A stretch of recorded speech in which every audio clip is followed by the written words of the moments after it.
Muy buenos días a todos y todas.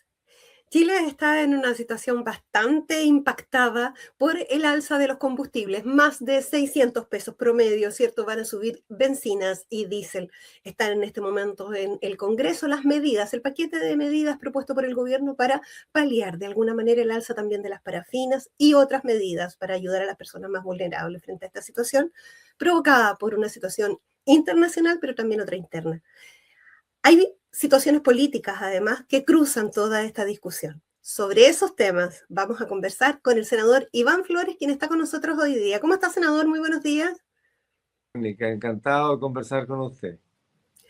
Senador, ¿qué le parecieron estos anuncios del gobierno y particularmente que se tomara esta decisión sin consultarla primero con el Congreso, sino que directamente por decreto? Bueno, teníamos algunas preocupaciones respecto de que lo que en algún momento dijo el candidato Kast, que al estilo Milei podrían resolver algunas necesidades de país vía decreto, saltándose al Congreso. Y eso es tremendamente preocupante porque justamente es el Congreso Nacional el que es el que legisla, pero también es el contrapeso político de las decisiones de gobierno. Y no queriendo ser una oposición por oponerse, sino que más bien una oposición que permita regular algunos ímpetus ideológicos, ¿no? O de postura, la verdad es que con eso se evita el necesario debate para buscar las mejores soluciones. Y recordemos también que el gobierno es colegislador, ¿no? Porque la mitad de los proyectos, por así decirlo, o parte de los proyectos los presenta el gobierno, los discutimos nosotros. Hay otros proyectos que los presentamos nosotros, mientras tanto no tengan que ver con finanzas públicas u organización del Estado. Entonces, en el fondo, gobierno y Congreso son los que producen el marco normativo. Y en este contexto, la verdad es que yo creo que hoy día más que nunca es necesario el diálogo y el acuerdo. Nadie va a hacer nada en contra de la ciudadanía, por supuesto. Lo que estamos tratando de hacer es ver cómo, con responsabilidad fiscal, se puede entregar el mayor apoyo a los ciudadanos. Y eso no está pasando hoy día. No está pasando. Eh, Senador, sin embargo, sí. el gobierno señala que el problema de responsabilidad fiscal es anterior y que el gobierno anterior legisló sin que nadie lo frenara, en el fondo dejando un hoyo económico bastante grande que no permite ahora hacer frente a este tipo de situaciones.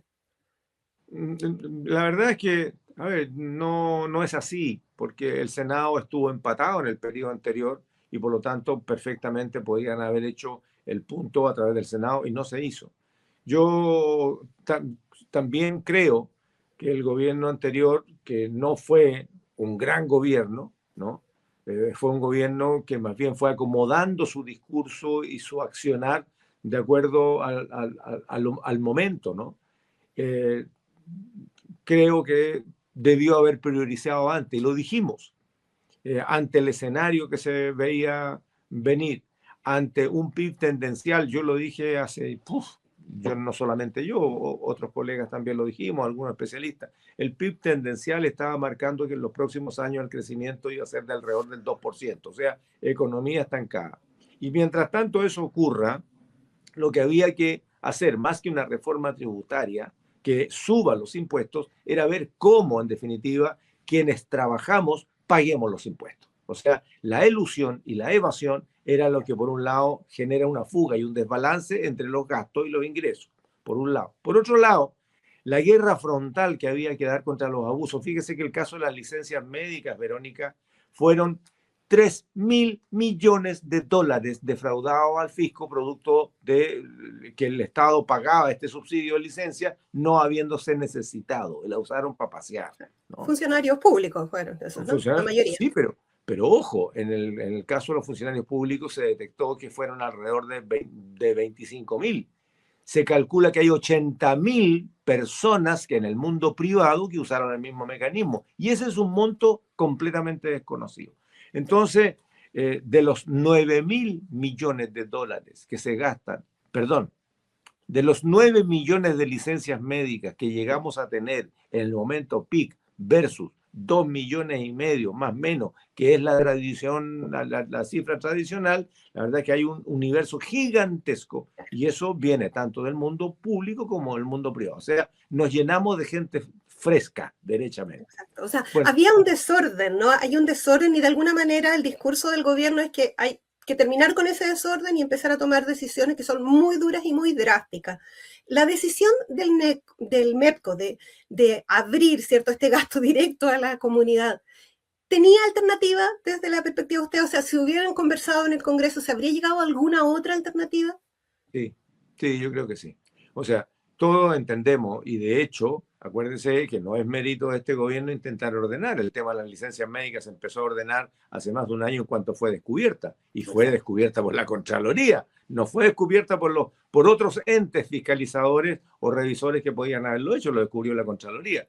Y así la Contraloría empezó a descubrir un montón de cosas más que significan un desangre de las finanzas públicas o de la caja pública. Y en ese contexto, bueno, se empezaron a tomar medidas ya hace un año y tanto, casi 2 años. Sin embargo, no es suficiente porque la actividad económica al final requiere también de una responsabilidad personal frente al país, frente a los demás ciudadanos que compartimos este territorio.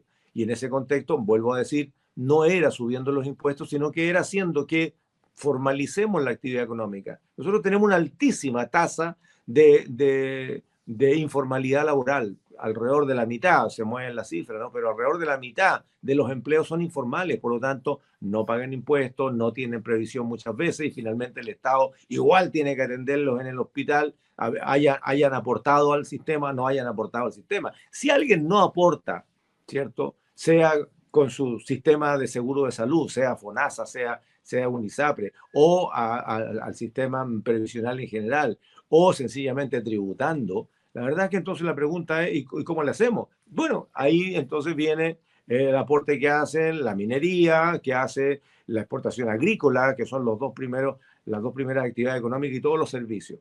Bueno, y en ese contexto entonces tenemos ese desbalance. Hay más gasto que el país hace para el beneficio de las Pero, personas que lo senador, que las eso no era... personas recaudan y entregan al propio fisco para que esta rueda gire. Y eso está desbalanceado. Pero claramente, contestando su pregunta, Verónica, el gobierno tenía que haber conversado. Mire, si fue la misma discusión que tuvimos para pasar del CIPCO al MEPCO hace ya varios años atrás y dolió como país. Sin embargo, logramos estabilizar el precio y en alzas que eran similares a más de $100 el barril, el precio de la benzina al consumidor no subía más de 5 pesos al principio, después acordamos subirle un poquito más el techo a 10 o a 20 pesos. Y ahora resulta que el techo se subió a 3.50 de un solo paraguaso y eso no golpea a los conductores de vehículos ni a los propietarios, golpea a todas las familias, siempre más a los pobres y a la clase media que a los ricos, porque al final de cuentas el consumo de combustible y todo lo demás, sí, es mayor en las familias de más altos ingresos. El subsidio al transporte va a los de menos ingresos, pero al final de cuentas, en términos de gasto, le está pegando directamente a la clase media, porque recordemos, Verónica, que en un país que todo se mueve por rueda, finalmente sube todo. Y al subir todo, empezando por la canasta básica, va a subir el IPC. Y al subir el IPC, al mes siguiente sube la UF. Entonces, todos los créditos, todos los mecanismos financieros y algunos precios que están en UF, incluyendo los contratos de obra, van a subir. Entonces, vamos, aquí tenemos una escalada que el gobierno tenía que haber previsto y el esfuerzo que se hizo antes en el gobierno anterior y en el anterior, ¿no? Recordemos que estos mecanismos de estabilización del fondo vienen hace rato. Y el de la parafina, que no está en el MEPCO, lo propuse yo y debo ser honesto. Fue así, fue una conversación con el ministro Marcel. Una vez aprobado el MEPCO, en 2 meses, iba a ser en mayo, la verdad es que fue en junio, se logró estabilizar el precio de la parafina, que había subido de 900 pesos a 1.200 y tanto, y se volvió a bajar a 1.000 pesos el litro, ¿no? Y ahora no estaba contemplado, se metió después, en buena hora, por cierto. Exacto. Senador, a propósito de la parafina, las medidas que incluyen mantener el precio de la parafina, que es el principal combustible con el que se calefacciona las familias más vulnerables y muchísimas más, ¿cierto? Ya pasó la Cámara de Diputados, va al Senado precisamente hoy, con otras medidas más, 8 medidas en total. ¿Cómo ve usted la aprobación de ese paquete de medidas? Bueno, no hay espacio para no aprobar. Ya. Le reclamaremos al gobierno la falta de diálogo, le reclamaremos al gobierno la falta de amplitud. Yo diré lo que nadie ha dicho todavía. ¿Y qué pasa con el gas? Nadie ha dicho el gas. Y la leña. o sea, la leña tiene un mercado bastante más informal en el sur de Chile. Seguimos utilizando la leña en un diseño futurista, en un país sin problema, en un mundo sin problema. Hubo recambio financiado por el Estado de leña a pellet, en buena hora por la tecnología, pero el pellet lo tienen que comprar directamente en plata y bueno, ya sabemos lo que pasó con los pellets, que no había producción suficiente, pero hoy día el problema va a ser falta de plata para comprar los pellets. Entonces, a ver, ahí tenemos un problema. Pero el gas, nadie ha Y el gas. hablado del gas. Y el gas licuado es lo que más utiliza la gente, porque la parafina la usamos en algunas estufitas. Yo uso parafina en mi departamento acá para calefaccionarme, ¿te fijas? Pero, y mucha gente usa parafina, pero para cocinar, para la ducha, para todo lo demás es gas licuado. Y nadie ha hablado del gas licuado. Y ese es un problema que seguramente, bueno, yo lo voy a plantear hoy día en la tarde, ese es un problema que preocupa. Y en cuanto se sepa que viene el alza del gas va a pasar lo mismo que la benzina, se terminó el abastecimiento. Hoy día, miércoles, ya tenemos una buena cantidad de estaciones de servicio de bombas bencineras sin benzina. Claro, esto va a durar unos días, va a haber una reposición, sí, pero a 500 y tantos pesos más el petróleo y a 350 pesos más la benzina. Esa es la realidad. Y va a Algunas pasar lo personas, mismo con el gas. exacto. A pesar de que el gas está en otro mecanismo, ¿cierto? No está directamente en estas No, paquetes de medida. pues lo mismo digo, porque así como la parafina nunca estuvo en el MEPCO y lo que hicimos fue generar otro mecanismo paralelo del precio de estabilización de la parafina. O sea, en ese tiempo me acuerdo, se colocaron cerca de $1.000 millones para el Fondo de Estabilización del Petróleo y después se colocó un monto menor exclusivamente para amortiguar el precio, el alza de precio de la parafina, porque recordemos que el MEPCO también tiene que ver con el impuesto específico. El impuesto específico justamente tiene esa razón, ¿no? De generar algún tipo de buffer, de tampón para absorber, pero que no es suficiente en alza de esta naturaleza. Y la parafina tiene un mecanismo especial. Pero después hubo un movimiento con el gas. Acuérdese que empezaron estos acuerdos corporativos en que una institución pública o algunas privadas hacían un paquete y por compra, por volumen, le hacían un descuento. Y uno decía, pucha, si el balón de 15 kilos se lo estaba cobrando a público 25 lucas e institucionalmente costaba 12, ¿cuánto ganan estos tipos?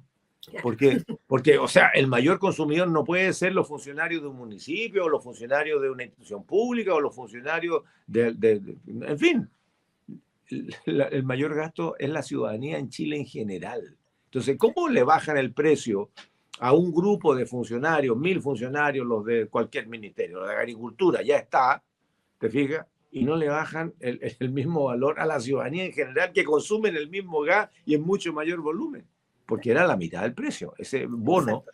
era la mitad del precio y la institución no ponía ni uno. O sea, era sencillamente asegurar la compra por volumen. Y era la mitad del precio. Exacto. Todavía hay algunas instituciones que tienen ese beneficio, ¿eh?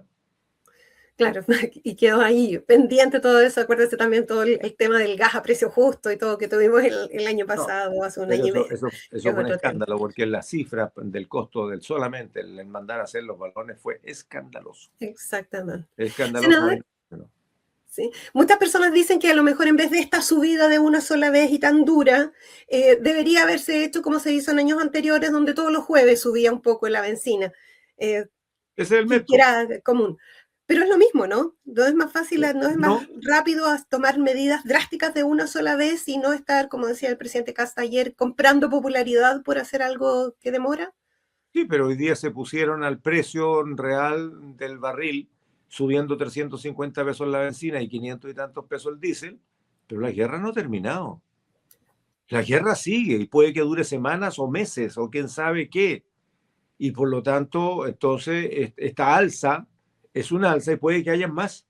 O sea, a ver, es una mala lectura entender que antes con el MEPCO las alzas eran paulatinas porque era el gobierno de Chile el que iba absorbiendo la diferencia. Si la benzina subía 100 pesos, la gente pagaba 10 pesos más, 15 pesos más, ¿no?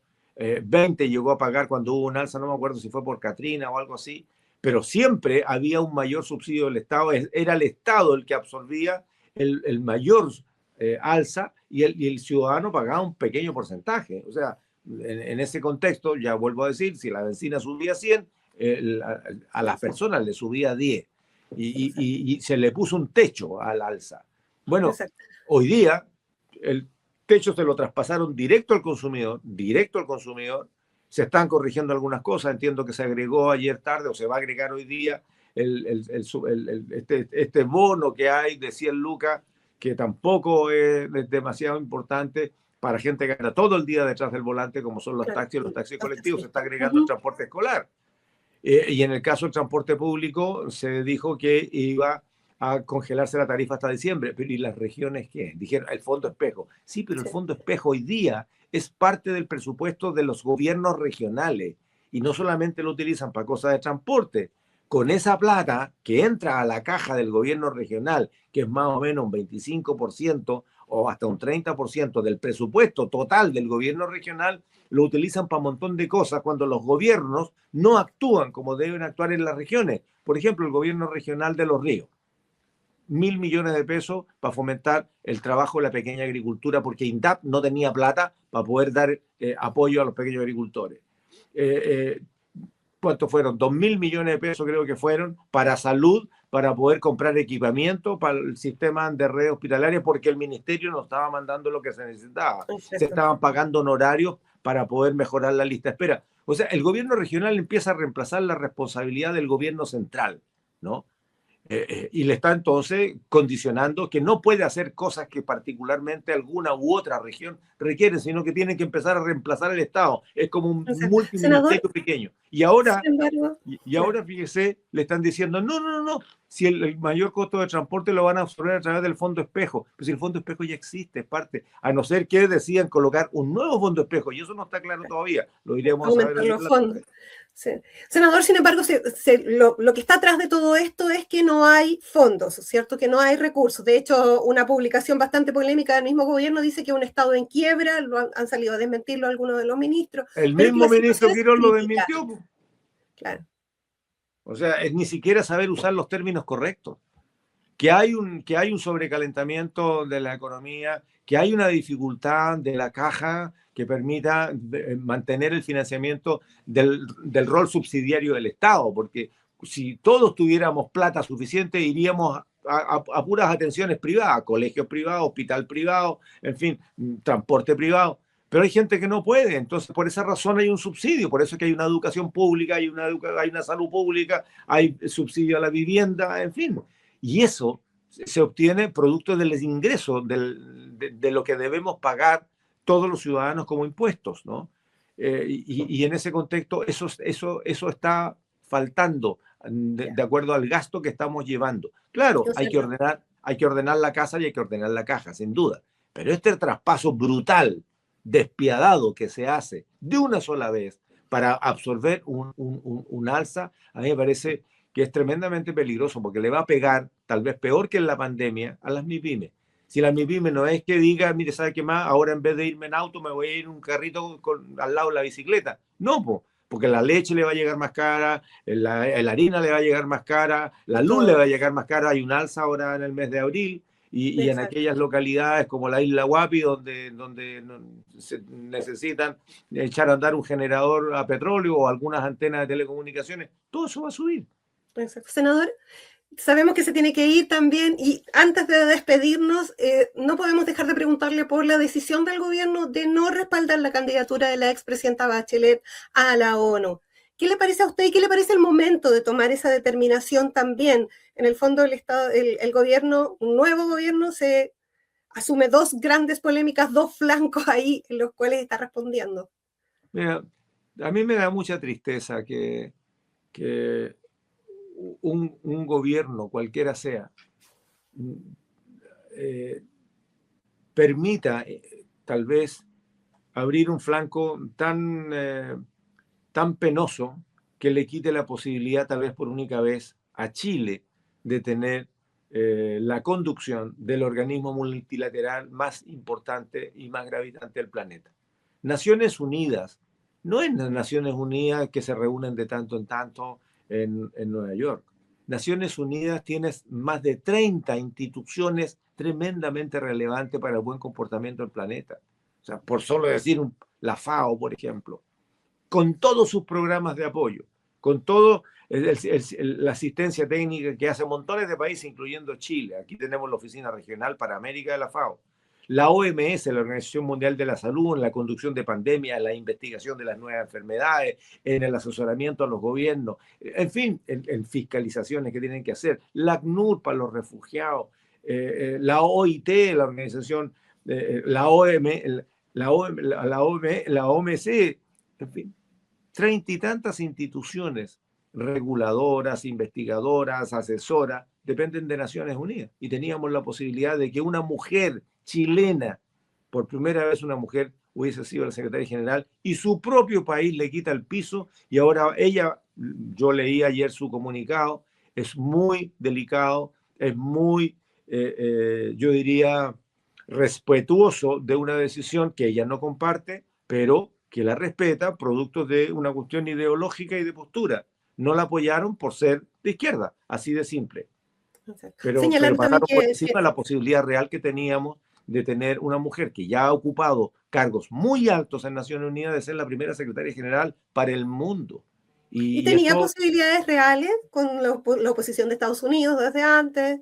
bueno, no sabemos si va a haber una oposición, el veto se ve después, pero mientras tanto, ahora tampoco podemos bailar el ritmo del sheriff, ¿no? O sea, yo creo que los países tienen que hacer lo que tienen que hacer y en este caso con el respaldo de Brasil, con el respaldo de México y probablemente otros respaldos, no solamente tiene que haber una cuestión ideológica, sino que tengan que ver, primero, que es mujer, segundo, que es una mujer que ocupó altos cargos en la propia Nación Unida, que fue jefe de Estado, en fin, que es conocida, es una figura conocida afuera. Teníamos posibilidades. Y hoy día ¿No el fue una propio gobierno torpeza del de Chile presidente le Boric corta. adelantar este apoyo?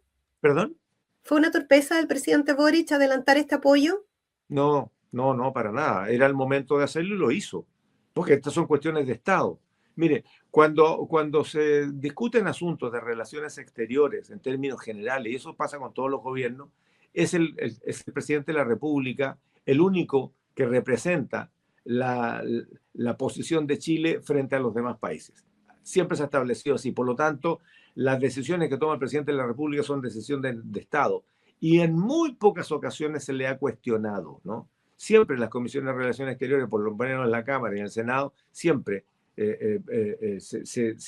se trabaja con esa mirada, ¿no? Con mirada de Estado. La cuestión ideológica se debate, por cierto, pero finalmente son decisiones de conveniencia del Estado de Chile. Y fue lo que hizo el presidente Boric. Era el momento de hacerlo y lo hizo. Y todos esperábamos que el presidente Kast, no por hacerle un gesto a la izquierda ni mucho menos, sino que en reconocimiento de que hay una chilena que tiene la posibilidad de hacerlo, deberían haberla apoyado. Yo no le pregunto cuando celebramos a un campeón olímpico qué opinión ideológica tiene. Le celebramos el hecho de que ganó porque tenía habilidades para aquello, ¿no? Y en este caso le pasaron la cuenta políticamente. Exacto. No. Senador, sabemos que se tiene que ir, nos vamos a quedar con esa reflexión y lo vamos a dejar invitado para seguir conversando sobre estos temas. Muchísimas gracias. Buen día. Encantado, Verónica. Tenga buen día. Igualmente.